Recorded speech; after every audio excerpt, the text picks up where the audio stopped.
Welcome to another trip down the Bourbon Road with your hosts, Jim and Mike. So grab a glass of your favorite bourbon and kick back.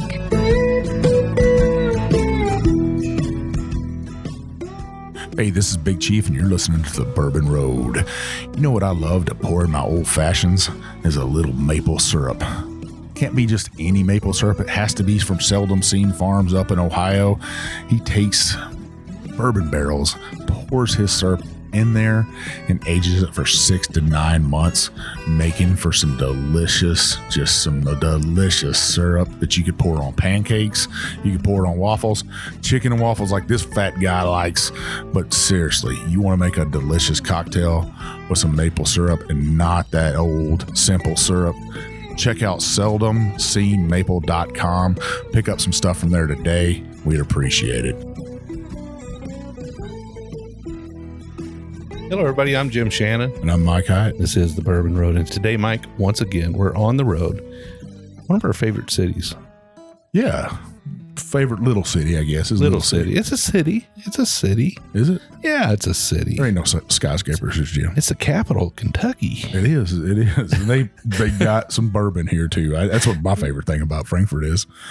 Besides Rebecca Ruth candies and the place we're sitting in right now. Yeah. So where are we? So there's this couple here in Frankfort, and they love bourbon so much that they turn their basement into it's a gigantic bar. And they're called Basement Rickhouse, and they have a little TikTok channel, right? A little bitty one. But they're on there. Logan and Mac, and they invited us to come over to their house. All right. Yeah, cheers, guys. Welcome to the show. Yeah, welcome to our home. Happy y'all are here. It's really beautiful down here now. I had no clue that there were houses with basements, because this is a Basement Rickhouse, right? Yep. Basement Rickhouse. With basements with, what are these, 16-foot ceilings? 12. Yeah, 12 foot, which sounds really cool, but it just means we have a really steep hill to mow, is really what it means. That's true. We have Logan has. Yeah, very true. But the good thing about that is you were able to set up ricks of barrels in your basement. So it really looks like a rick house here. That was the goal. And you got just a few bottles of bourbon. 1 or 2. Yeah. 1 or 2. Very beautiful. We love it here. I think this is what every bourbon lover wants their basement to look like.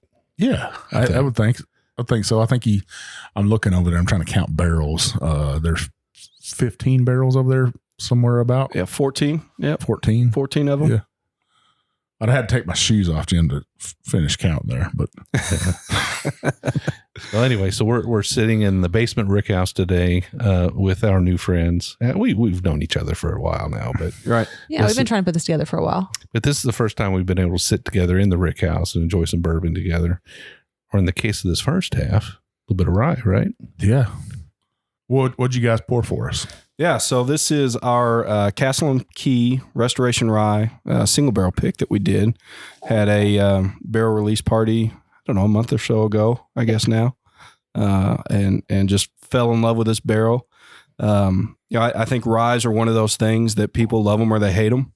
And one of our favorite things to do outside of drinking with good people is to convince people that they like what they said they don't like.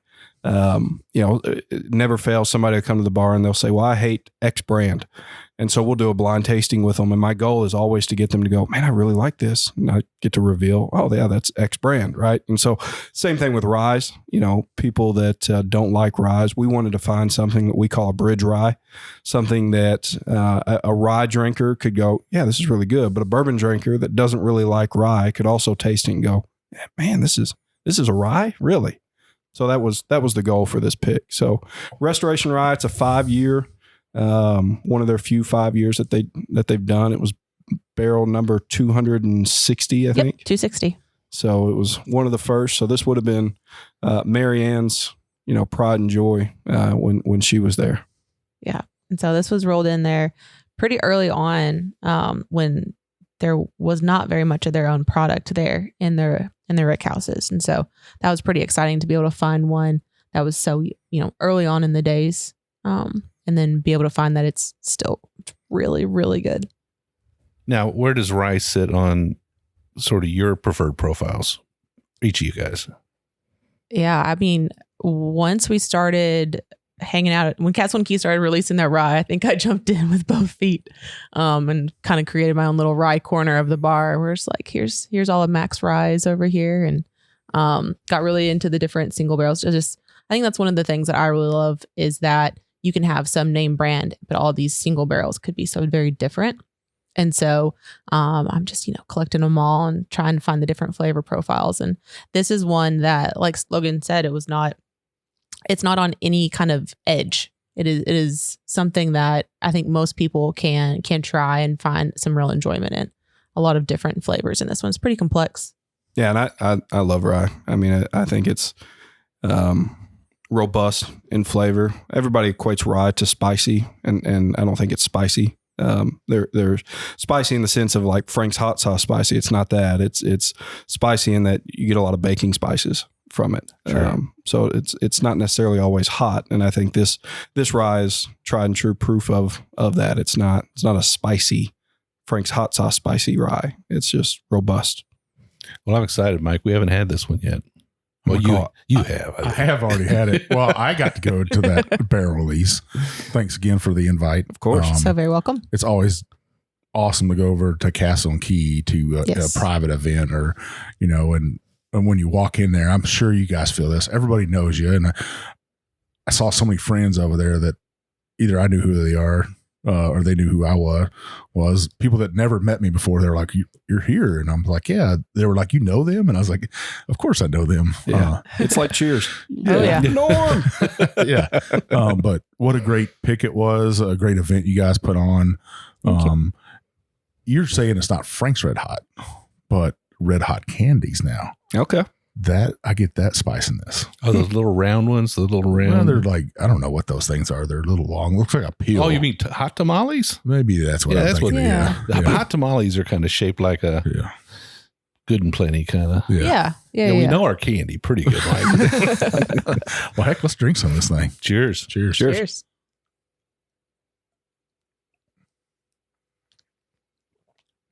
Still good. Oh, yeah. It hasn't turned bad yet, right? It hasn't. No. No. So you guys, when did Basement Rickhouse really start? Where'd the concept start at? By accident is really how it started. I was a builder in Western Kentucky. I was a home builder.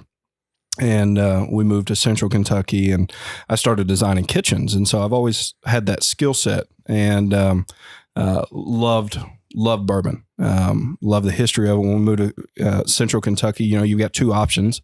You've got horses and you've got bourbon. And, our HOA wouldn't allow for a horse. So, And I wouldn't either. yeah. So we went the bourbon route and just started collecting and fall in love with mainly the stories. The stories of bourbon are just so captivating that's what we latched onto. And of course we enjoyed it. And I mean, her dad grew up drinking Makers and coming into the family, if you didn't drink bourbon, you didn't drink, was kind of the way the family introduction went. So, we've always had that appreciation for the taste, but the stories is what really brought us in. And so I had the opportunity, a friend of mine worked at Buffalo Trace. We're, within 10 minutes of Buffalo Trace here. And he said, "Hey, you ought to come give tours," because it's one of those things. We had gone on enough distillery tours and heard enough of the stories. And when people would come and visit us from out of town, we would take them on those same tours. And we'd be that group in the back going, "Yeah, but they didn't tell you this story." I'm like, "This is the best story." And so we became that person that every tour guide hates. So sorry if that was ever us. And so buddy of mine knew that we did that, knew that we loved the stories. And he said, "You should come and work at Buffalo Trace with me and give tours." Had a full-time job, so it would have just been a hobby. So I went to go volunteer at Buffalo Trace. And they said, "Oh, no, we'll pay you." I said, "Even better," right? So started telling stories, couple Saturdays a month. And after about a year of doing that, they said, "We've got this thing called a tasting panel." It's like, "Say more." You had me at tasting. And so they said, "You should come try out." And so started, going and it's a testing program, takes about 6 months, very similar to what a sommelier goes through. They take it very, very serious. And it's like survival. If you don't pass a test, you're voted off the island. Right. And so this was, it was a job I was willing to take home with me, if I had the opportunity to train at home. And he did. So we did that. Lots of homework, huh? Yep. Yeah. And so she helped me train. Yeah. So I was able to help Logan, do his homework. Because I'm a very good wife and very supportive of those things. But then I also got to kind of get trained along the way as well. So Logan would learn about these different testing techniques and come home and we talk them over, and then he'd kind of turn it right back around on me and let me start kind of getting through some of the things and figuring out what my palate was all about and what I was more sensitive to and what I was, enjoyed more than others. And so I got to kind of do along with them. And then we got so into all these different flavors that you could get. So one of his birthday parties, we just did a big old blind tasting. And so we had a bunch of friends over and I pulled out a couple of different bottles, went and got a couple others with different tasting profiles, put together different snacks and treats and things like that were supposed to either pull out flavors or, hide some flavors. And we just went for it and we had this huge event where we were just having all these blind tastings. And that's when I was like, I like this part. I like this, pulling all these different pieces together. And the best part is we had friends, surrounding us and having a really good time, and went back to those storytelling.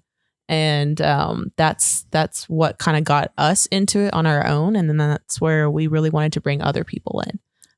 And so that's kind of this very deep history of Basement Rickhouse and why we kind of pulled this name together in addition to the location that we're in now. Yeah. So we got into the tasting, doing those things. And then, from there, I worked at Buffalo Trace for about 6 years, and COVID hit. And, what I loved was being able to tell the stories, have a group of 35 to 45 people and be able to see their reactions when they hear something that they had never heard before.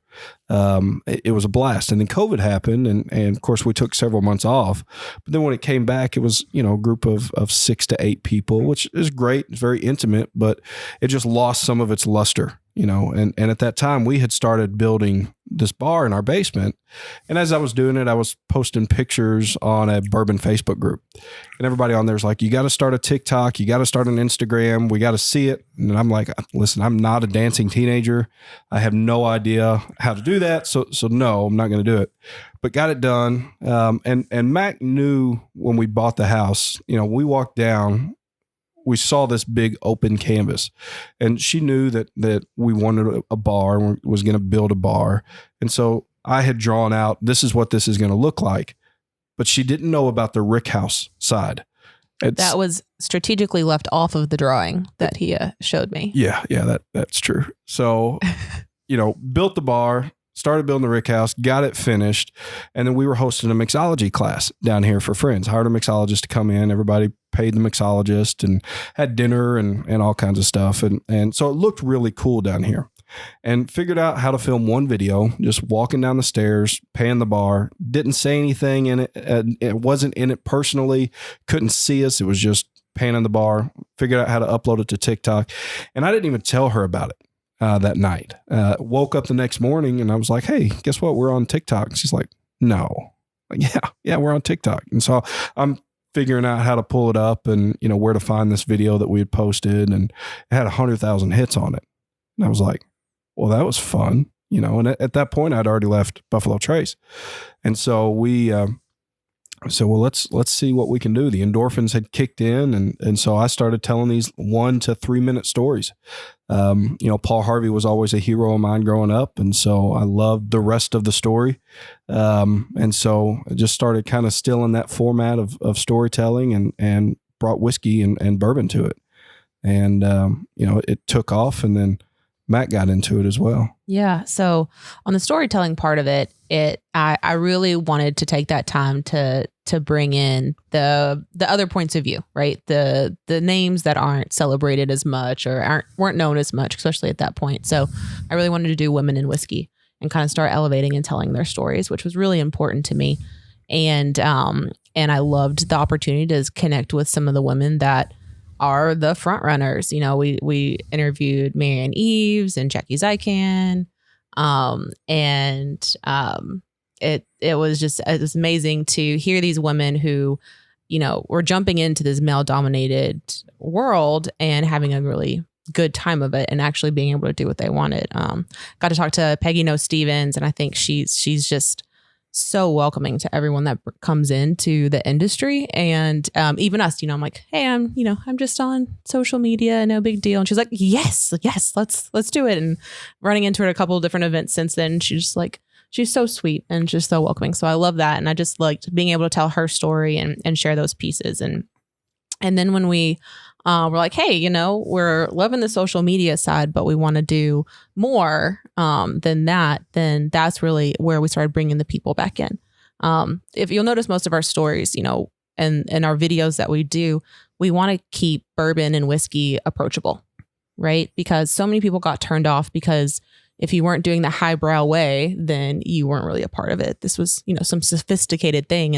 And that's just not welcoming. And that turns so many people off, especially of the younger generations. And so, you don't just go and hang out in someone's basement that you're not friends with, right? Like, so when people are in the basement at the Basement Rickhouse, it's comfortable and it's cozy and it's friends and family and it's some there that you can ask questions, right? You can like, well, why is it like this? Why is it that happening? Or, okay, I don't really get that flavor out of it. How am I supposed to do that? And so it really helps people kind of take down their walls and feel comfortable. And that's one of the things that I love about what we're doing, whether it's the stories that we're telling or when we bring in guests, either here or when we go out to places. We're always trying to help people feel comfortable, be able to ask those questions so they can explore and get into this wonderful drink and this wonderful industry that's been really welcoming and enjoyable for us to be in.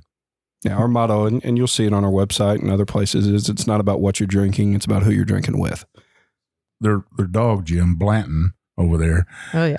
He he warms the basement right up. He does. Oh, he does. He does.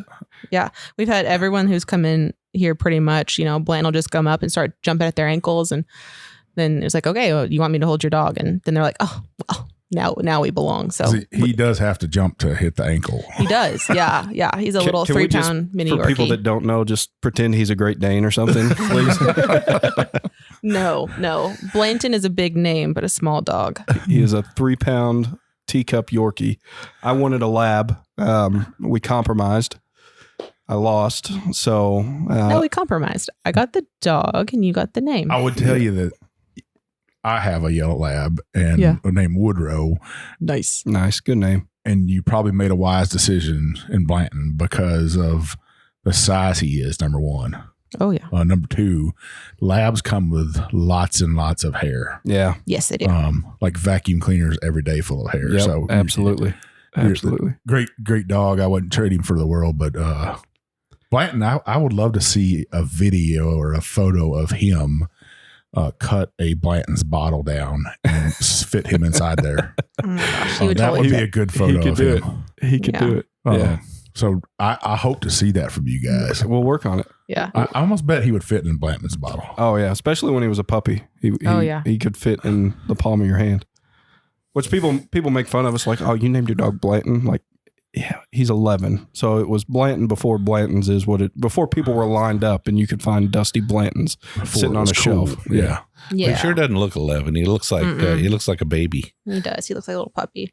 Yeah, and he's got his own following on TikTok. He doesn't have his own channel or anything like that, or his own account. But the people that have been with us on our lives for a while, Blanton will just start barking and want some attention, and so then we're holding him, and then everyone when a dog's on camera, you're like, oh, I want to see the puppy, I want to see the dog, and so we've got a lot of our friends on TikTok that. Whenever we're going live and I'm not holding Blanton or he's not holding Blanton, where's Blanton? And so we have to like pan the bar and show him. He's still alive. He's still okay. here. Still alive. Yeah, he's on his blanket. How long did it take you guys to finish the bar part of the basement off? Yeah, we did it in phases. So when we moved here in 2019, we had a bourbon collection then, and we wanted to get those boxes of bourbon off of the shelf because we've got 2 kids and we don't want them into it. So we actually built the wall itself first. And then once the wall was done, that took, 3 weeks or so to build. Mm-hmm. And that's working nights after the kids go to sleep and, trying your best to hammer quietly, which isn't a thing. No, definitely not a thing. And then we built the bar in another phase, and that took probably, a month 6 weeks, something like that. Yeah. And then did the Rickhouse itself as the last phase. So overall, it was about a year from start to finish with some long breaks in between. Yeah. I mean, your bar is as big as an Applebee's bar. I mean, it's. I mean, how many chairs are around it? 10. 10 chairs around it. Yeah, pretty nice. I mean, it's fancy like Applebee's. It's fancy. Fancy like, oh yeah. Hashtag not sponsored. Well, I'm sure you would take them as a sponsor, Of course, yeah. We'll put an Applebee's neon sign in here. Sure. For sure. Yeah. For the right price. That's right. yeah, I would too. Or the right bourbon. One or Or the the other. right bourbon. Stock it for us. Yeah. That's right. There you go. So, there's an awful lot of people in the world posting to TikTok, but there's not a lot of people out there doing it to the level you guys do. And what does it Thank take you. to go from, I mean, what's the knowledge, the gathering of knowledge that it takes and the amount of time that it takes to run a channel the size of yours? It helps being full of crap, really, is what. To have a backlog of stories is very helpful. Yeah. No, I think that was the biggest thing is having that experience at Buffalo Trace and all of those stories and that experience of here's how to taste and all of that.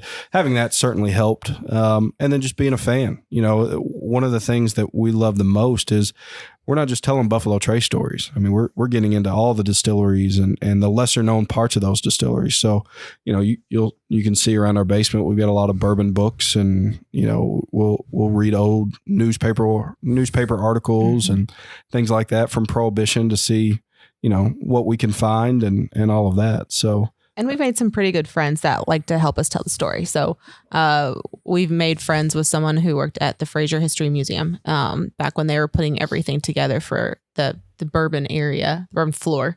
And so she was like, oh yeah, here's some really great stories. And so she kind of passed along some things, and then we'll go to a bourbon society and they're like, yeah, I really liked your story about this, but why haven't you done a story on this? I'm like, because we don't know that one yet. Tell us or give us the resources and we'll go research it. And so that's also been really helpful that now, other historians and history buffs and just bourbon fans will, start bringing us that. Well, why haven't you done this yet? Like, give us 3 days. and that's what takes the longest is the research, because we'll figure out a really, really good story and we'll have it, crafted of, Paul Harvey would look at it and go, man, that's a really, really good story. Right. And then we'll try to break it. Right. You always try to figure out what's a lie, what's not true. And then we'll figure out, dadgummit, it's not true. And so we'll have to approach it a different way. And so we try to be as factual as possible. And if it's about a distillery today, we try to run it by that distillery and say, hey, we're getting ready to do this story. Like, what do you think about that? And so it's helped to build some good relationships with distilleries and be true to the story and to the distillery, because we're not trying to make anybody mad. You guys told a story not too long ago about sour mash and who truly come out with sour mash, the sour mash technique and stuff. Right. And good Lord, did you guys cause me some headache, because it took me down this rabbit hole. You're welcome. And not only did I researched the hell out of it, really, because you guys told the story of the woman, not the man that created the process. So I was like, I want to find out more about her. Right. And then the further I dug, the more I found out about her. We try to break existing stories too. Stories that people have told for years and years and years of, well, Jim Crow, he's the one that came up with sour mash. Yeah, but is he really? Like, yes, he put the science behind it, but is he the one that wrote it down first? And trying to figure those stories out is a blast. Yeah. Yeah, the neat thing I found out about, and what was her name? Catherine Carpenter. Catherine Carpenter, is that she was illiterate. Correct. So they don't know that she wrote it down, the recipe down herself, because she could only sign her name with an X. Right. But they think it was her daughter, one of her daughters, that more than likely wrote her recipe down, or the process down, right? Right. And they hired some lawyers to make sure that it was in everything that they needed. But actually, one of her, the man they called kind of the keeper of her children, what do you think his last name was? Crow. Crow, yeah. So you guys did do your research. Right. I was like, man, how much research did you guys have to do for that one story, for that 3 minutes? Yeah, well, that's often the challenging part because we don't have a YouTube channel. We've talked about posting some of our videos on YouTube, but the longest video that we've ever made is 3 minutes. We don't do anything longer than that. So, if you don't have ADD, you will have it by the time you make it through our videos, because it's just one right after another, just little quick videos. And the research that goes into 1 3-minute video is hours, and it's hours of editing and we try to make it as professional looking as possible. I got to say hats off to you because you're doing everything by phone, right? And then I know because I did the research myself to see what you put into it. And I was like, they had to research to get this piece in that video. They had to go down the same rabbit hole I did, see the same literature that I saw, the same pieces of history, her recipe. And there was plenty out there about her and her family. And I was just simply amazed at widow of 9. Yeah. Husband was a Revolutionary War soldier, and her second husband, died, and he was really the one that was the distiller and had built it up. And, she had the option of kind of staying in the kitchen, as society would have preferred or take on the business. Legally at that time, if you had children, you had to have a man be the kind of figurehead of the household. Caretaker. Yeah. And so she had that, but she was the one pulling the strings for the distillery and actually grew it to be bigger than what it was. And that's really not that far from where we're sitting at today, really. Right. Right. So it's just amazing. And you were talking about all these women in the business now, Right. That are changing the dynamics of bourbon with bringing more women to the business. But there were a lot of women back then that were doing the same stuff, that same story. I can think 4 other distilleries that have that same story at it.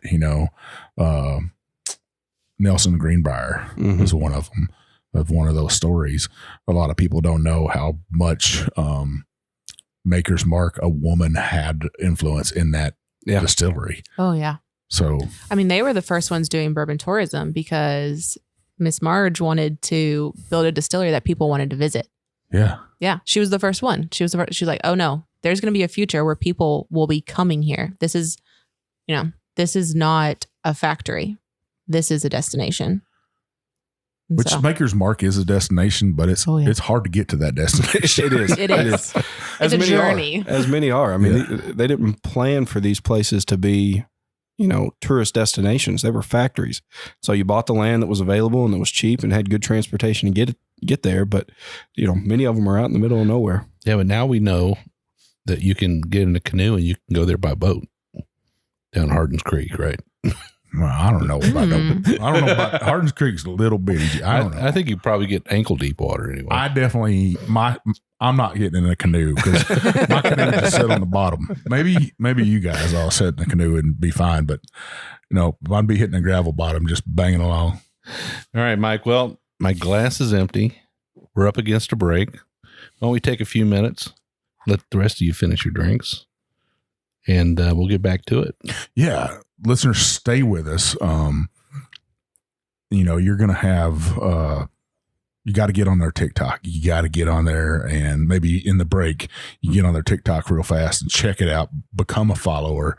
And if you're not a follower, and you want to meet Logan and Mac, we're going to be at a pretty amazing event October 1st with them. Bourbon on the Banks. They'll be there. A lot of their TikTok videos are about Bourbon on the Banks, giving free tickets away all the time. Oh yeah. So it's a fun event. Yeah, hang with us.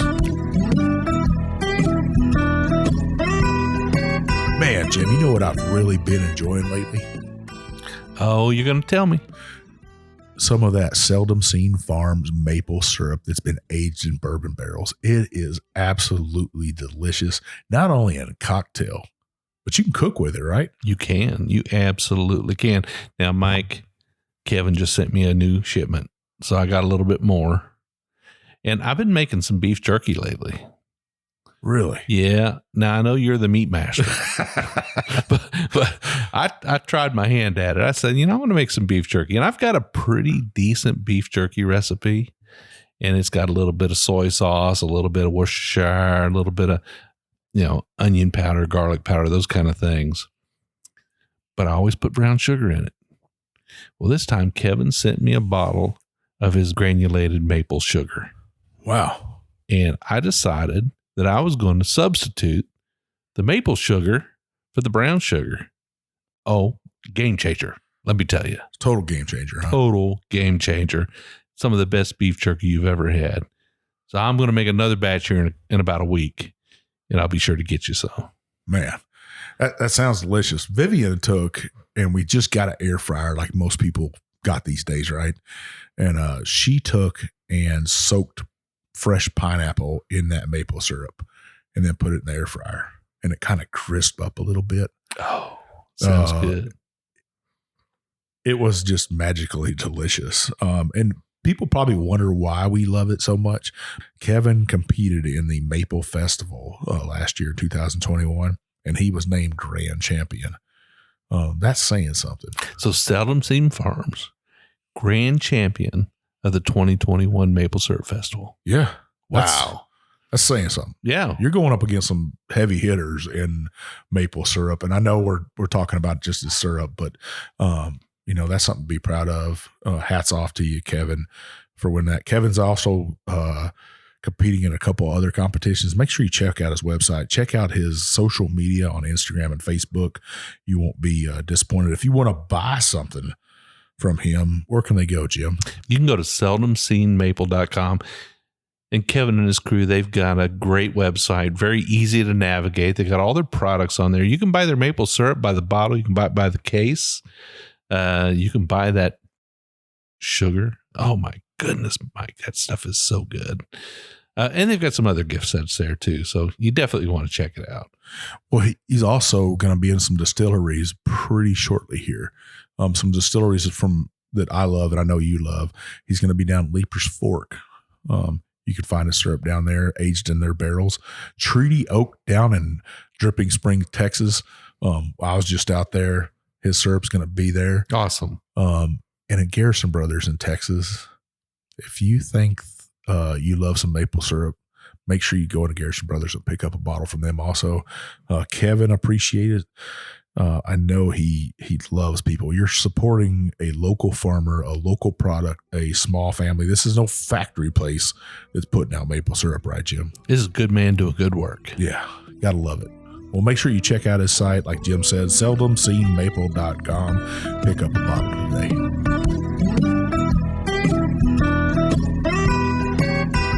All right, so we are back. We're in the Basement Rickhouse. We got Logan and Mac in their house, actually. Yeah, literally. We're in the house, actually. That's right. Yeah. And we had a great first half. I had a little bit of rye from Castle and Key, your pick. Yep. What do we have in our glass for this half? So this is the most unique whiskey that I've ever had in my entire life. This is another one of our picks. This was done through Starlight, which is, a suburb of Kentucky, but it's actually in Indiana. It's just the other side of Louisville. And it's a 4-grain bourbon, and it's finished in Brazilian Amburana, which is a Brazilian oak. And it provides just the absolute most unique flavor, like I say, of any whiskey that I've ever had. So it's pretty fair to say, before we get to this, that we've not had anything like it. I mean, that's what you're saying. If you had, I would be shocked. Unless you'd already had this pick. I haven't had this pick. Yeah. And Starlight is such a cool distillery. If you've never been to Starlight, a lot of distilleries are doing this farm to table or farm to glass process. They're not doing it like Starlight's doing it. And that's not a knock on any other distillery, but they're keeping the bees that pollinate the grains that goes into your glass. And so they're controlling it all the way down to the pollination level. So pollinator to glass. It's nuts. Absolutely nuts. So this one's unique. This thing has this just very unique nose on it. Yeah. I mean, you got the nose before you even got it to your face. Yeah. Yeah. Yeah. Like a second ago, I don't know, like a breeze went through and I was like, oh, yeah. Well, Logan first handed me the bottle and he's like, smell this. And I was like, okay, so I nosed it, and I got a little bit, but once you pour it into a glass and it opens up a little bit, you're just like, it's just like bam. It's like a cinnamon snickerdoodle cookie. That's exactly what it is. Yeah. Oh my gosh. That is snickerdoodle all day long. That's a great tasting note right there. No. Yeah. You have to add that to your wheel. But it's got snickerdoodle with just a hint of tobacco in the background. Yep. Though. Yeah. Which is their goal wasn't for it to taste like a cigar. Their goal was that sensation you get when you open up that cedar humidor, that nose and that immediate tobacco smell that you get. They wanted a touch of that. I could just sit and nose this for just a little bit. I mean, that's pretty amazing. You're absolutely on the spot. I mean, I've not had anything like this. You know that I'm going to taste it. There you go. Cheers. Cheers.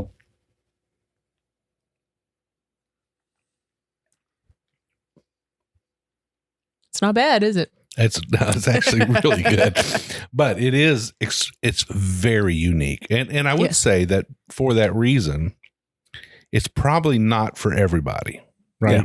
This is probably not something that everybody's going to say that's my jam. Yeah. Right. This is your last glass of the night because you're not going to taste anything after this. Yeah. It's a palate killer in a good way. Yeah. Mm-hmm. It went from being like, this is going to sound weird, but super wet on the lips, across the palate, all the way to the back. And it just kind of dried the palate as it went back with lots and lots of spice, little sweetness at the front. That snickerdoodle cookie, all the way to the back with some nice cinnamon spice, some nutmeg on there. And I don't think it drinks its proof. It's 114.6 proof. It definitely does not. Yeah. Definitely does not. That's both impressive and any time that I'm able to have something that is just totally different than anything I've had before, you get kind of excited. And this is one of those things that, again, it's not about what you're drinking, it's about who you're drinking with. So there were some other TikTok creators and influencers that went with us and did this pick in Indiana, and such a fun time being able to drink with those guys and try something completely different. This was one of their, only products like this that they pushed out to, any one of I guess our category of social media marketing, that kind of thing. This is one that they hold pretty tight to the vest, that this is the product that people camp out to get. It's probably their most sought after whiskey that they make. I would think you would have to be almost a whiskey enthusiast to really appreciate this. I think a new whiskey drinker would scare them to death. If I could buy a candle of it though, 100%, I would buy a candle. Yeah, I mean it's really good. I mean, are there any left?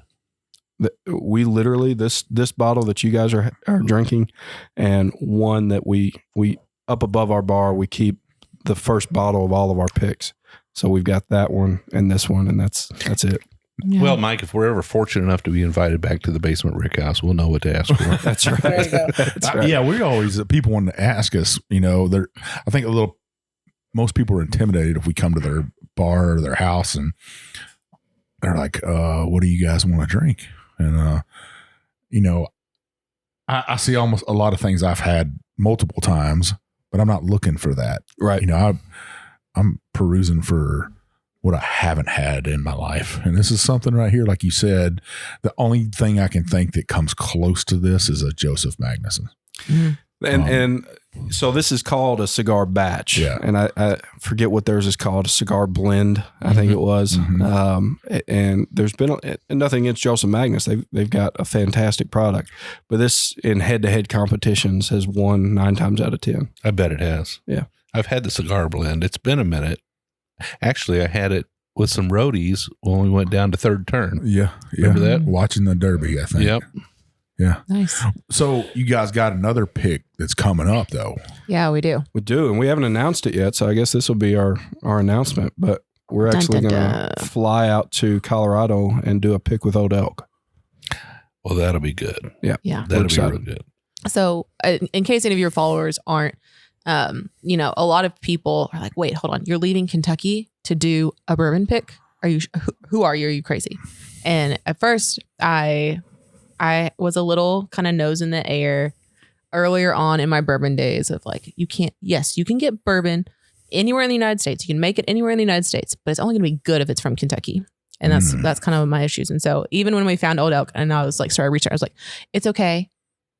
Their grandmother's from Scott County, Kentucky. So they're really Kentuckians at heart. And so that's, a little bit of my, I don't know, prejudices, but it is a really, really good distillery and some great juice. Yeah. Well, we hope we've properly educated our listeners on bourbons from outside of Kentucky. I'm pretty positive that our listeners know that bourbon can come from anywhere in the United States. Okay, good. And really good bourbon. And good. And territories now as well. They clarified that a couple years ago. Yeah. I guess if you wanted to make bourbon in Guam. Yep. You can do it now. You could do it. Yep. I don't know how that would taste.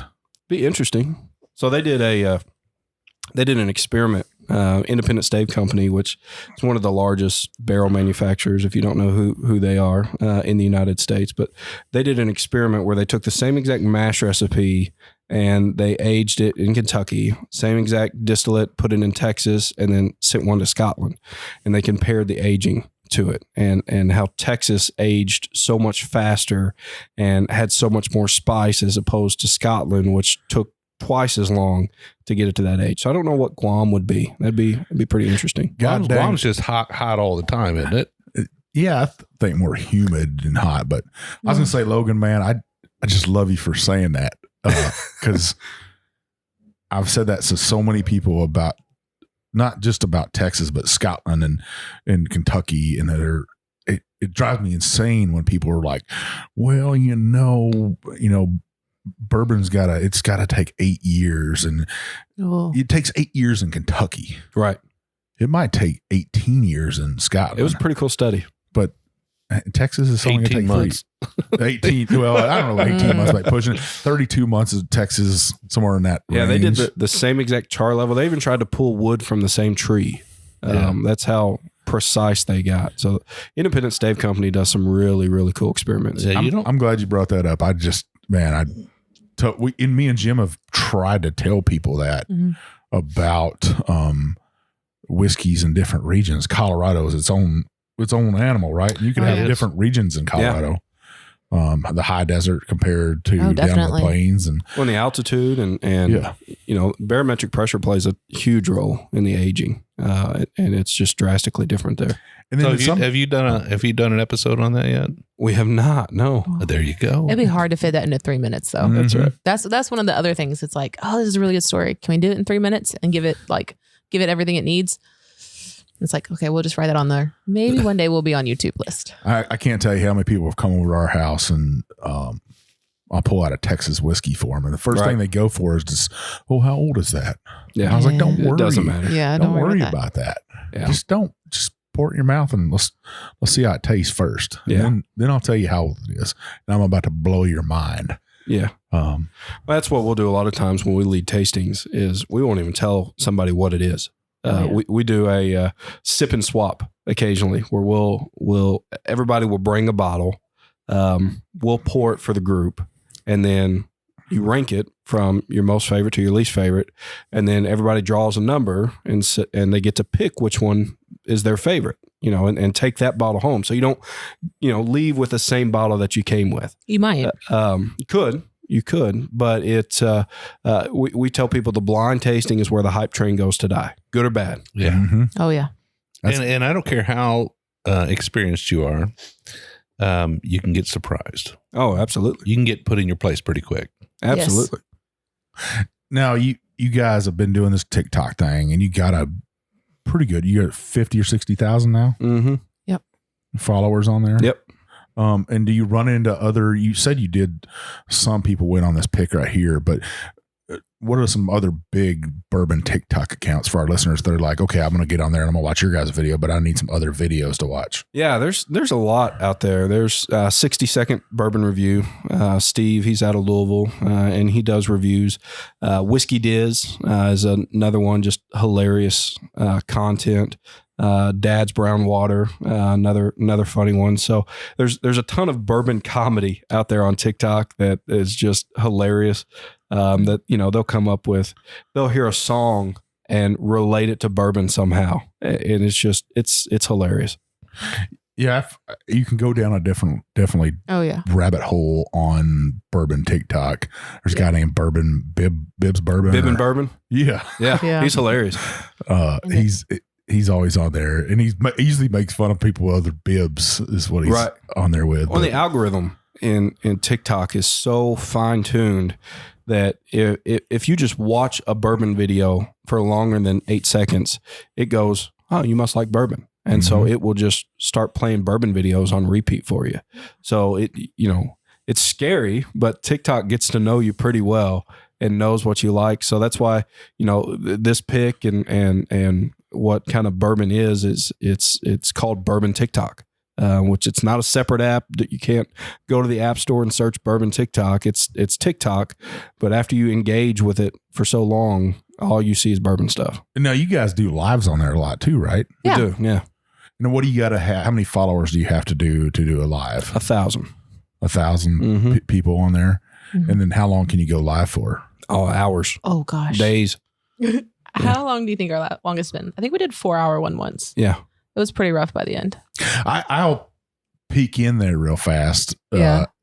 It's hard for me to sit there and devote an hour or something and watch a whole show. So I always peek in there, say hi real fast. And I got to say, you guys are amazing at trying to reach back out to people and say, hey, Big Chief or Bourbon Road guys. Yeah.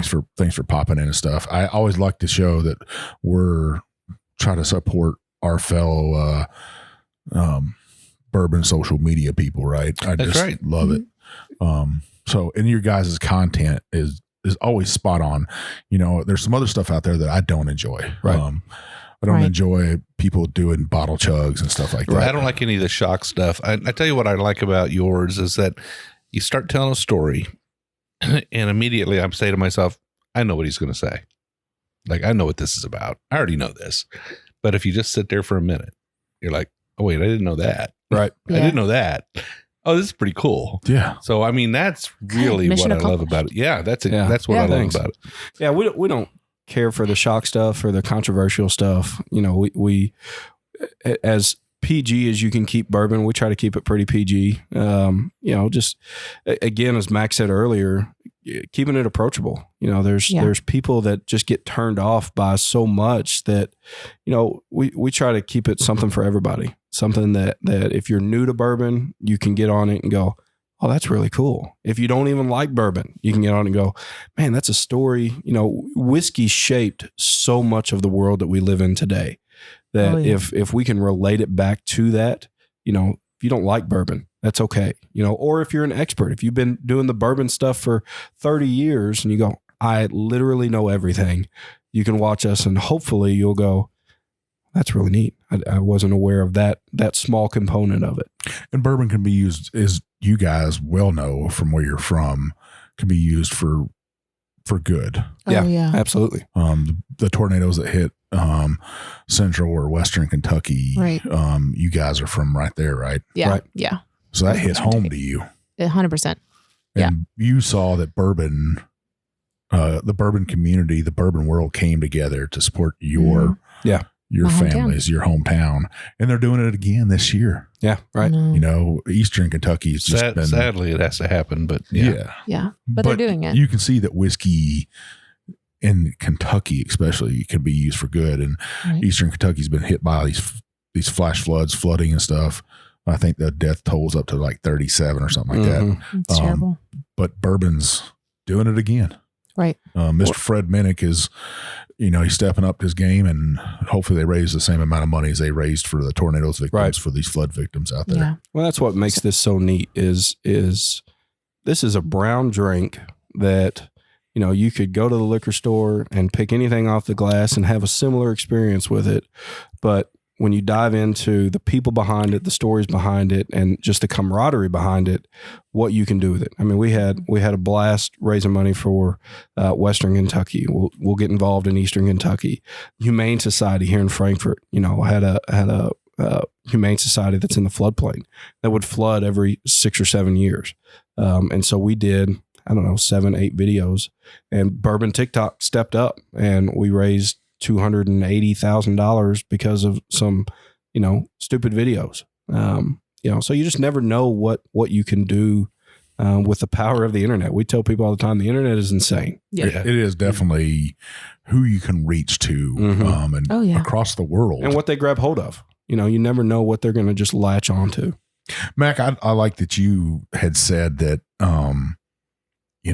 bourbon, you're learning that bourbon, or you've learned that bourbon is not like a snob's drink, right? Oh, yeah. When I think of scotch, yeah, I think of 007. I think of Tuxes. Yeah. But when I think of bourbon was started out by poor farmers trying to figure out a way to use their corn, right? So it didn't not spoil. Lose money. Yeah. Yeah.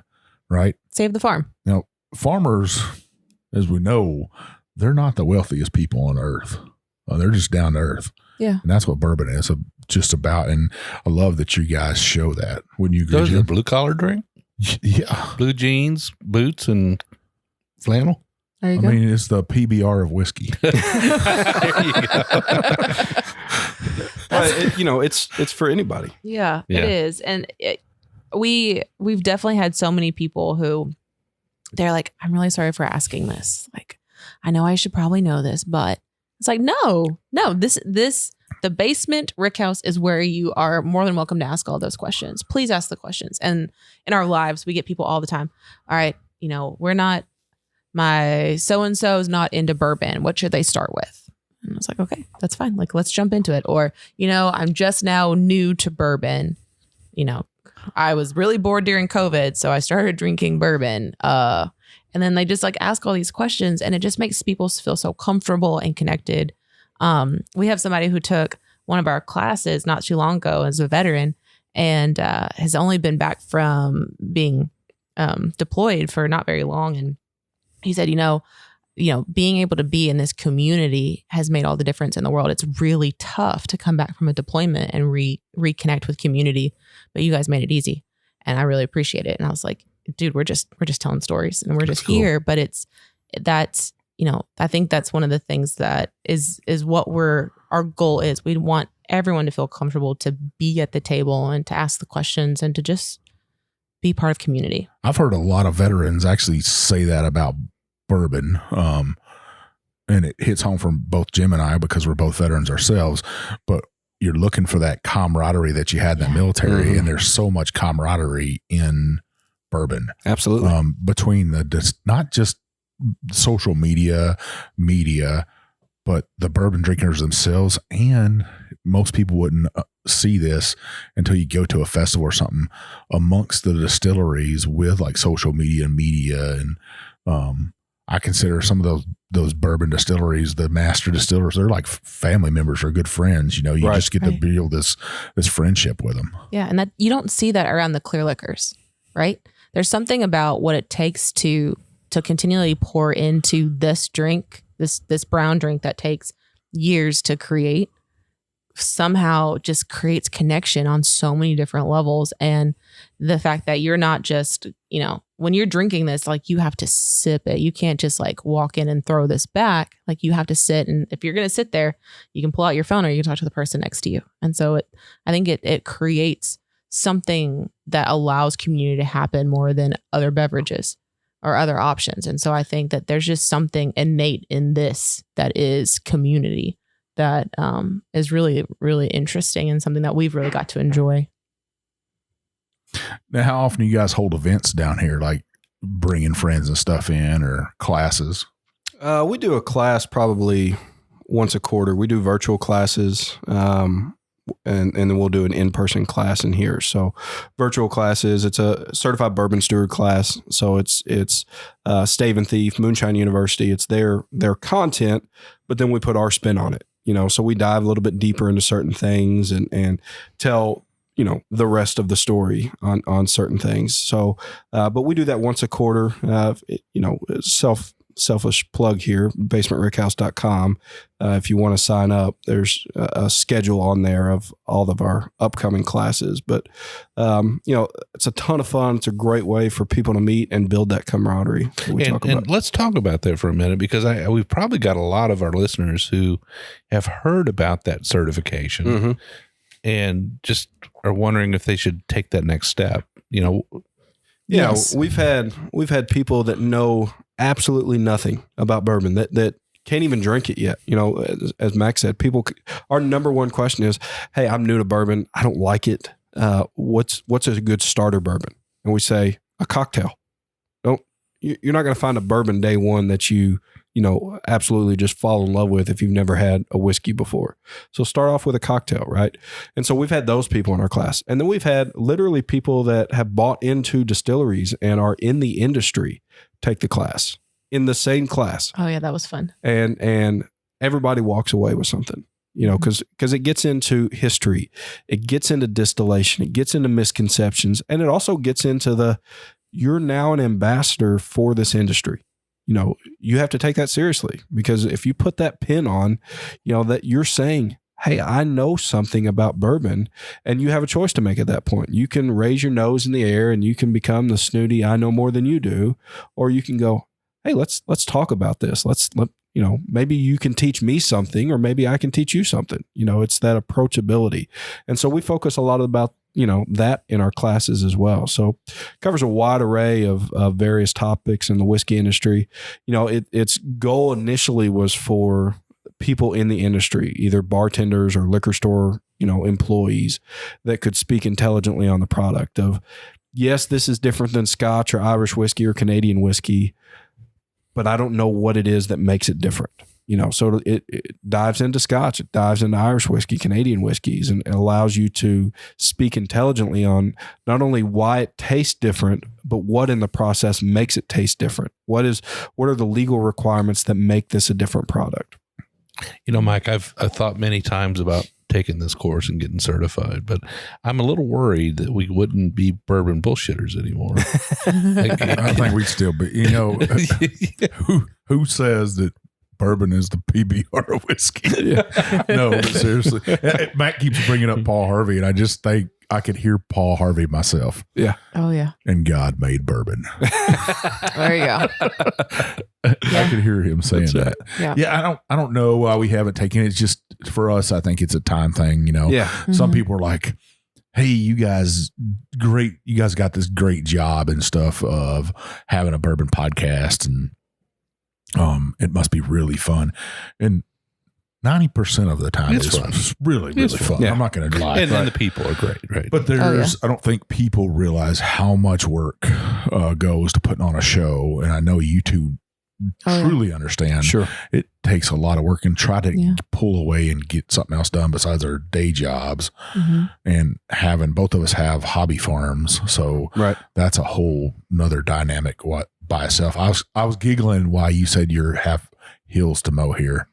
Oh yeah. you have the hill. I've got the hill, like a 5-acre hill. Oh wow! Yikes. But it's just so much work, and it's something we need to do. We just need to bite off on it. And that's why we started offering the class the way you do. So through Moonshine University, you can just do a self-study. And I did that at first. I did the self-study because Logan was this master taster, and I was like, well, I want something to put behind my name. And so I just did it. And then we're like, oh no, we're doing this together. So we did the executive bourbon steward class, which isn't in person. It is a big time commitment. But then after that, the reason we're offering online is because, people are busy. And so, and everyone got used to, I can communicate and I can do things via Zoom. So that's why we started offering the online.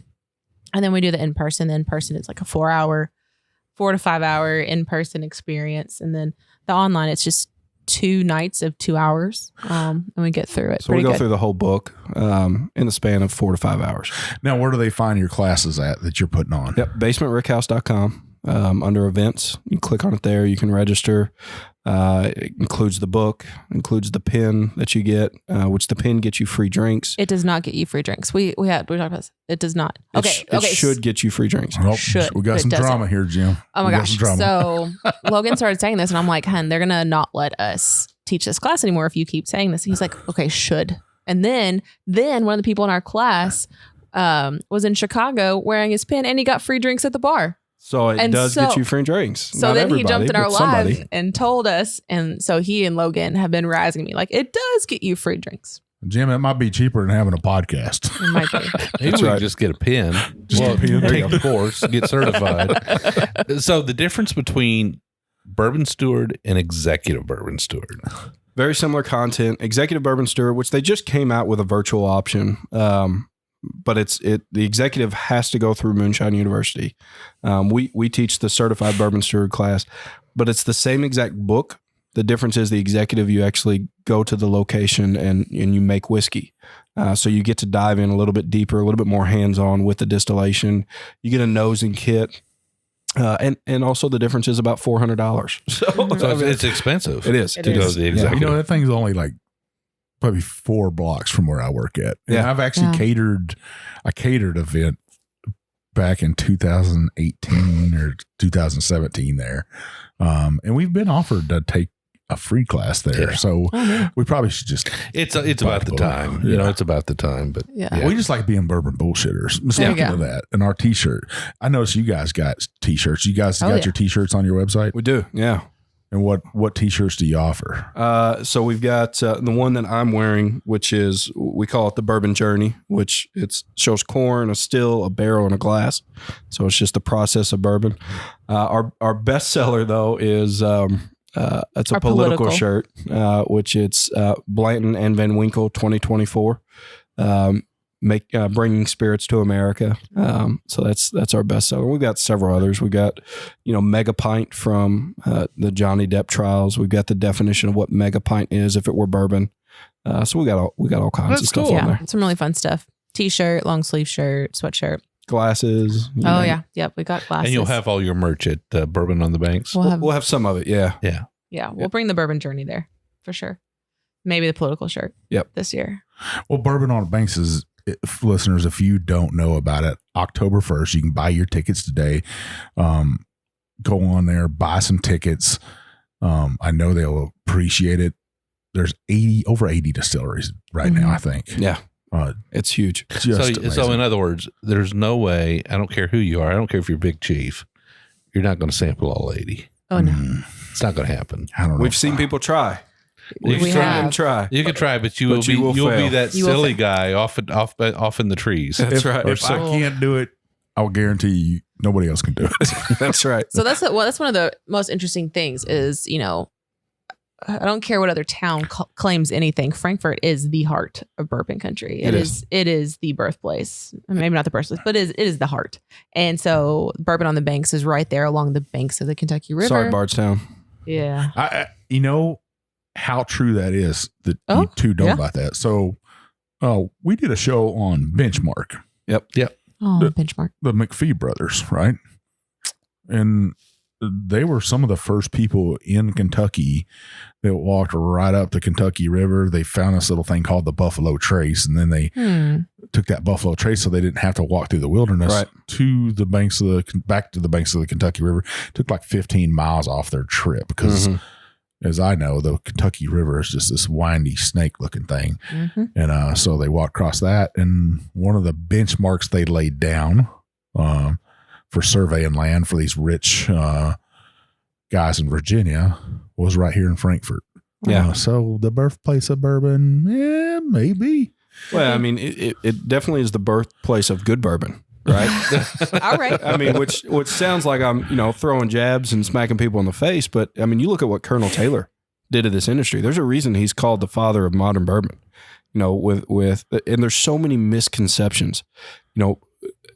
Listen, I love Buffalo Trace. I worked there for 6 years. I modeled our basement after it. The reason that there's copper everywhere in our bar is because it was old fired copper, right?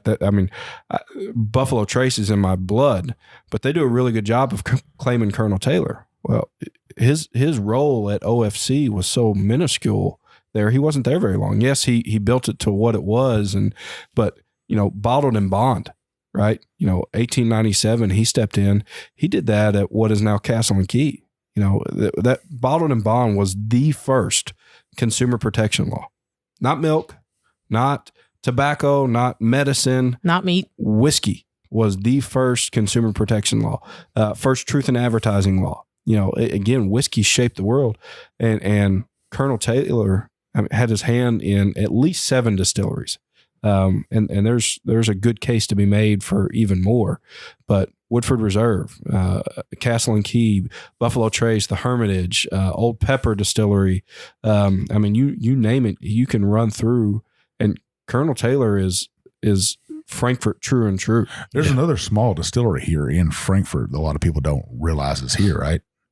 Yeah. His old granddad. Oh, yeah, Granddad. A lot of people don't know that that's there. You can't go visit it, No. but there's an old spillway there, an old dam. It is pretty amazing to see. For me, I'm a water guy, river guy, so to me, that kind of stuff is just amazing, and to see what that was and how old that place is. And then I wish we talked with Freddie Noe about this. I wish they would open it up. Oh yeah, it'd be huge.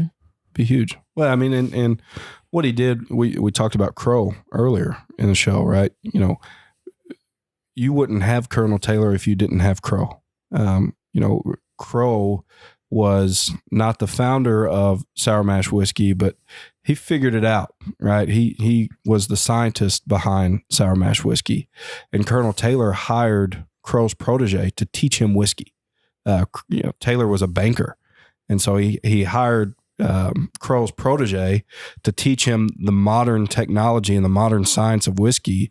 And then Taylor wasn't satisfied, so he actually went to Scotland and Ireland for 3 years, in Germany, to learn fermentation of beer, and brought that back. And that's why he's the father of modern bourbon. You think this is weird? This is kind of getting off topic. Sorry. Jim's probably going to kill me for this. But, No, sorry. and I don't know why we didn't bring this up with Freddie, because he probably would have got mad at us. But why have Crow as a bottom shelfer today? Yeah. It's a shame to me. Crow was the Duke's favorite bourbon. You know, I mean, that was what he went to. Crow was the top shelf, best of the best for a long time, and then Colonel Taylor came in, and then his product became synonymous with quality. No, we had some 61 Old Crow. Remember that? Mm-hmm. Was it 61? Yeah, I think it was 61. That was some fantastic bourbon. Really good. We had some 60. Was it 69? Was it the Chessman? I think somewhere in there. You know, you think back to those older bottles and stuff, and you taste them, and you're like, man, why are they keeping it down there? You know, this grand old brand that could be at the top of the shelf. Yeah. It's a shame. And it's funny how these brands they'll rear their head back up, you know. I was going to say, you're probably going to see it again. You're going to probably see it rising up the shelf. Oh, what Prohibition did to so many stories. I mean, you hate Prohibition because it limited, you know, the production of whiskey, and they hated it back then. But what it did to change the narrative of today's stories is incredible. I mean, you like look at the Colonel Taylor that Buffalo Trace makes now, the yellow label, and it's got a picture of OFC on the side of it. Well, originally, that bottle never had that picture of OFC on it. It had the castle from Castle and Key, right? So, but Prohibition went through different hands, that brand. So trademarking, because of Prohibition, has changed the narrative. And that's one of the things that we try to do is, what was the original narrative? What was the rest of the story initially? So would you have ever thought that Prohibition ending in 1933 would still have repercussions in 2022? It's wild, sure. right? It's just amazing, isn't it? It's crazy. Almost 100 years later, it still affects us to this day. Yep. Yeah. Kind of what we drink, and the laws that have come out, the standards that came from Prohibition, you know. Right. Mainly because the government wanted to get their taxes. Oh, yeah. Oh, yeah. That's all I think it's about. interesting to see all of these brands that are coming back, or, you know, some version of an old brand coming back, I think is really interesting. So, you know, you see all of these new-ish brands trying to go back to their heritage and get their old DSPs, right? Like, oh, well, you know, back in the day, my uncle, grandfather, whatever, had, you know, owned DSP, whatever number, and it's a low number. So I think that's really interesting. But it's also giving opportunities like Midway Distilling. So, you know, another one right down the street from us, there was Midway, Kentucky, which no one's ever heard of, was a really big distilling capital in this area.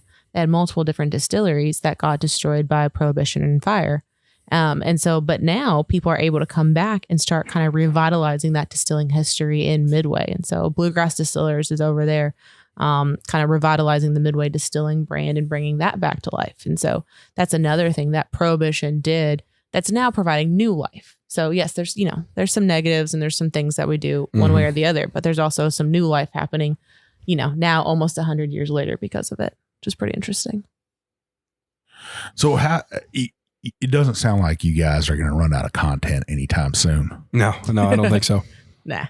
Look, I hear some stories going to pop up, I think. Yeah, there's some that have popped up today. Now we have to go and figure out how to talk about barometric pressure in under 3 minutes. I know. Challenge accepted. Challenge accepted. Well, I'm looking forward to those 3-minute videos. I'm looking forward to get your guys' content. I'm looking forward to seeing you guys at Bourbon on the Banks. We might not be able to step out of the Bourbon Road Lounge. Hopefully we will. It'd be nice if we could this year, but we'll see. I know last year you guys popped into the Bourbon Road Lounge. Right. Yeah, it's great. Listeners, if you are going to be at Bourbon on the Banks, make sure you stop in there. You can sit in our beautiful furniture we're going to have in there in the lounge part, made by a good friend, Rhett. He makes bourbon furniture. You can check him out at Rhett Baird Bourbon Barrel Furniture. Some of the most beautiful furniture out there. Yeah, I mean, definitely the sturdiest. The sturdiest. You need 2 people to carry a chair away. Yeah. Oh, wow. I know that. We'll have a couple. Which with a name like Big Chief, you need sturdy furniture. You do. You do. I got a big bottom that I have to set it in. So make sure you stop by there. We'll have plenty of bottles. We're going to have Leapers Fort Distillery in there pouring whiskey for us from their distillery. We'll have the Bourbon Road Bar will be attended this year. Yeah. So if you're a roadie or you want to become a roadie, make sure you belly up to the Bourbon Road Bar. Up to the Bourbon Bar. And then make sure you go down to the Basement Rickhouse tent, see Logan and Mac, buy some of their shirts, check them out live and in person. Are you guys doing a class there this year or anything? We'll be doing bourbon trivia. So just little quick, 5-minute, everybody does a trivia. Winner gets to taste something special. So we'll be doing that. We'll be doing some just different little workshops, a little 5-minute, not take up all day, having some fun. That'll be fun.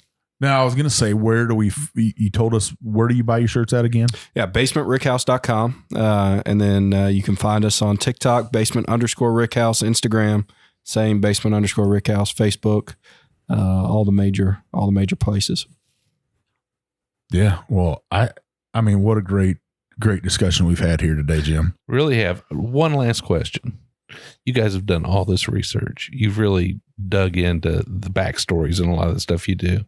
Is there one tidbit that just blew you away? One little thing you found out that just stands out above everything else you would have guessed? Something exciting. I've got mine. I think it's the greatest story in bourbon history. And it is the greatest heist in bourbon history that not many people know about. So, Netflix did the heist, the Pappygate thing that happened at Buffalo Trace, right? Sure. Great story. A lot of it was crap, but it's a good story. The greatest heist to ever take place in bourbon history happened the night before Prohibition.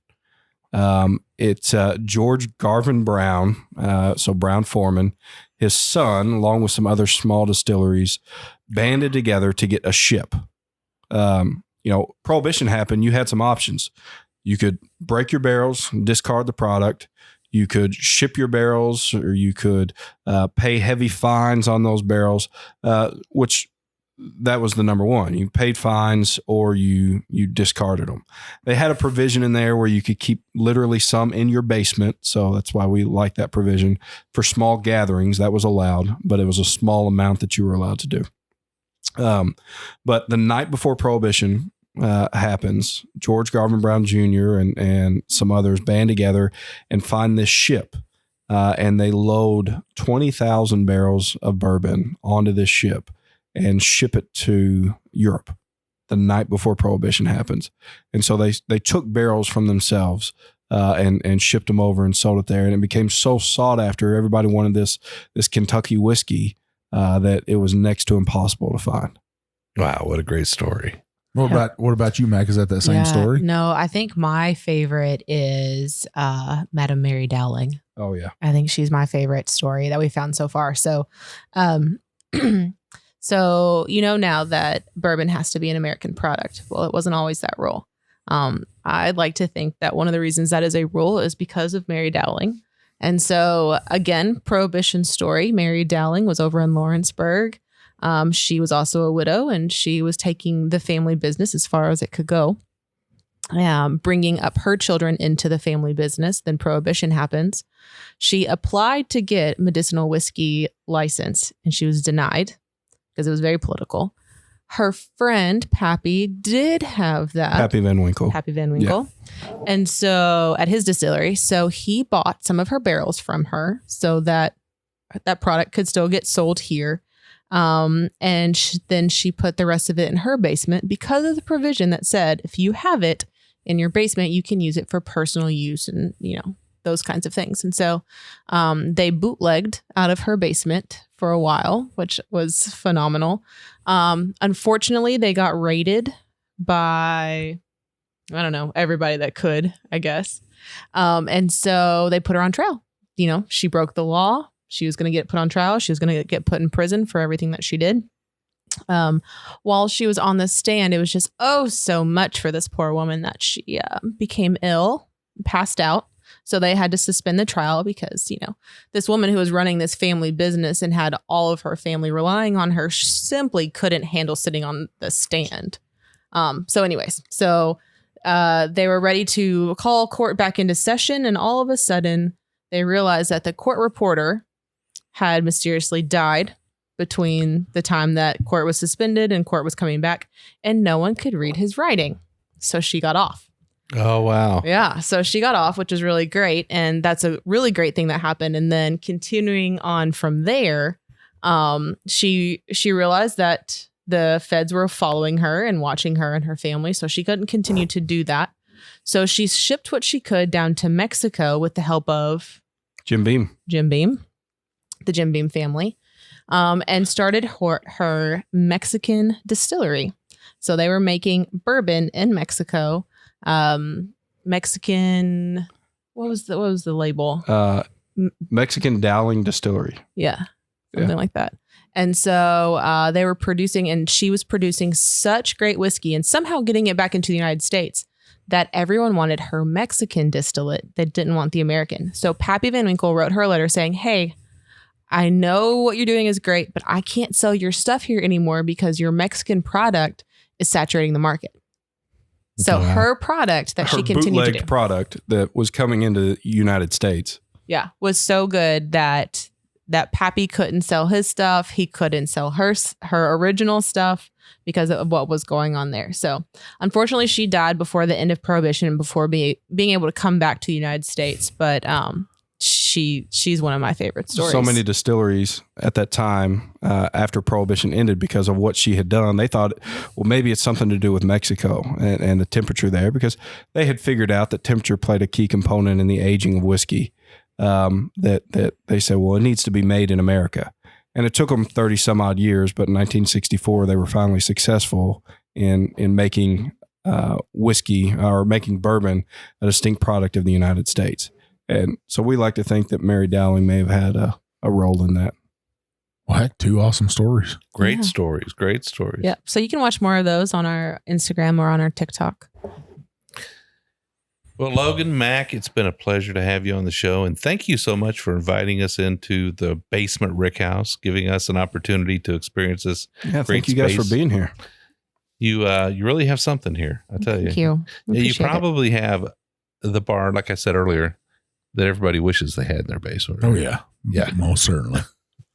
Well, thank you. It was definitely something fun that we were able to do together, which has been one of the best things about this, I think, being able to do this whole adventure together. Yep. It's fun. Yeah, that's cool. Well, Mike, where can people find us on the internet? Well, you can find us on TikTok too. We don't have as many followers on there, but if you want to follow us, go ahead on there. We're definitely not on there dancing. We're on YouTube.